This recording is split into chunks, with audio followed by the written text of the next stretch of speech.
అసలు ఈ మధ్య కాలంలో ఏంటో ఒక ట్రెండ్ అంటే, ఒక హైలీ రెస్పెక్టెడ్ ప్రొఫెషనల్‌లో ఉన్న వాళ్ళు కానీ, ఒక చిన్న బట్టి కొట్టు నడిపే వాళ్ళు కానీ, ఎవరికి వాళ్ళు కష్టపడి వాళ్ళ ఓన్ ఫీట్‌తో సంపాదించుకుంటున్నారు.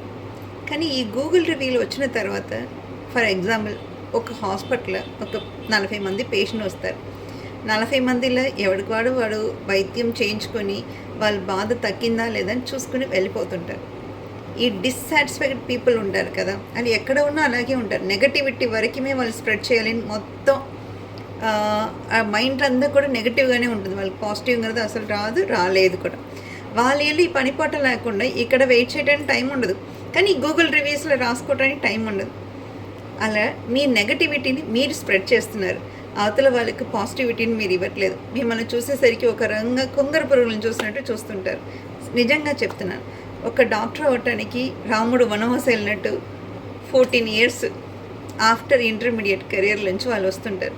ఒక డాక్టర్ హాస్పిటల్లో ఉన్నవాడు వాడు పని తప్ప reception, technical staff, cashier, assistant, security, paramedical staff వీళ్ళందరినీ మేనేజ్ చేసుకుని వాడు చదివిన దాన్ని కూడా ఇంప్లిమెంట్ చేయాలి. దీనికి టైం పడుతుంది. స్విగ్గీ చేస్తాం, జొమాటో చేస్తాం, దానికి మినిమం 20 మినిట్స్ పడుతుందండి డెలివరీ టైం. అక్కడ వెయిట్ చేస్తాం. హాస్పిటల్లో వచ్చి మీ జబ్బుని ఐడెంటిఫై చేయడానికి మీరు ఒక 2 గంటలు స్పెండ్ చేయలేరా? అంత బిజీగా ఉన్నారు. బిజీగా ఉన్నప్పుడు నేను బిజీగా ఉన్నాను, వేరే పని చూసుకుని వస్తాను, లేదని ఇంకోటి చూసుకుని అని చెప్పి ప్లీజ్, అక్కడ వాళ్ళకి ప్రయారిటీ మీ జబ్బుని తగ్గించుకోవటం, మీ టైం కాదు. మీ టైంని మీకు వాల్యూగా ఉండవచ్చు, కానీ మీ ముందు ఉన్న వాళ్ళకు ఇంకా వాల్యూ. ఒక లైఫ్లో ఒక చిన్న మిస్టేక్ చేసినా వాళ్ళకి ఎంత ప్రమాదం జరుగుతుందో మెడికల్ ప్రొఫెషనల్ వల్ల అందరికీ తెలుసు.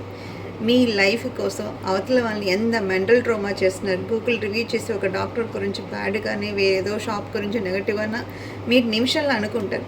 అదే మీ ఇంట్లో మీ పిల్లలు డాక్టర్ అయ్యి ఆ పిల్లలకి అలాంటిది జరిగినప్పుడు వాళ్ళు మెంటల్ ట్రామాలో వెళ్ళే ప్రాసెస్లో వాళ్ళు ఎంత సఫర్ అవుతారో మీకు తెలియాలి. సో మీ ఇంట్లో ఒక పిల్లల్ని డాక్టర్ చదివించండి, వాళ్ళ గురించి రాసుకోండి, మీకు ఇష్టం వచ్చినట్టు మీ చుట్టాలతోనే రాయించండి.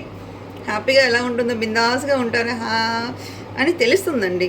అవతల వాళ్ళని బాధ పెట్టడం చాలా ఈజీ. సో మీరు కైండ్గా అప్రిషియేట్ చేసేసరికి ఒకసారి తప్పు చేసిన వాళ్ళు కూడా నెక్స్ట్ తప్పు చేయకూడదని ఉంటుంది.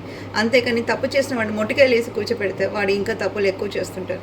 సో మీరు ఇచ్చిన మాట విలువగా ఉండాలి. మీ మాట ఒకరిని గర్వపరిచేలాగా ఉండాలి. మీ మాట ఒక రెస్పెక్ట్ఫుల్గా ఉండాలి.